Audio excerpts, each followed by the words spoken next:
In the UK, a year-long review of London's Metropolitan Police force has reached a damning conclusion that it is rife with a boys' club culture, and the force could be dismantled if it does not improve. The report was commissioned after a serving police officer raped and murdered a woman in 2021.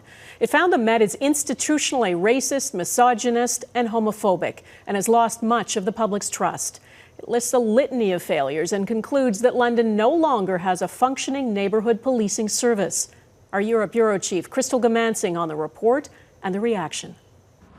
A nearly 200-year-old institution as recognizable as the city itself is losing its luster. It's ghastly, isn't it? You sit down and read that report and it generates a whole series of emotions. It generates sort of anger, frustration, embarrassment. Embarrassment for the more than 30,000 officers who wear the uniform.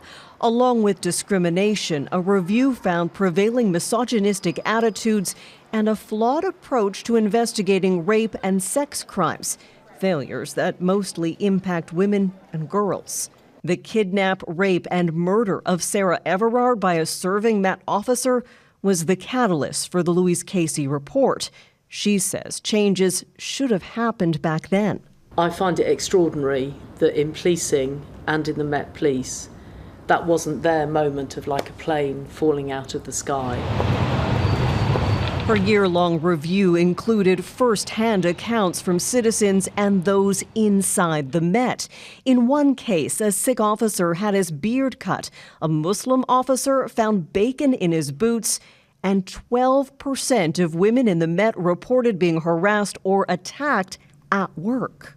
Politicians at all levels and of all stripes say the public trust has been damaged and that this report is a warning for more than just the Met. Discrimination must be tackled in all its forms, and I welcome Sir Mark's commitment to do so.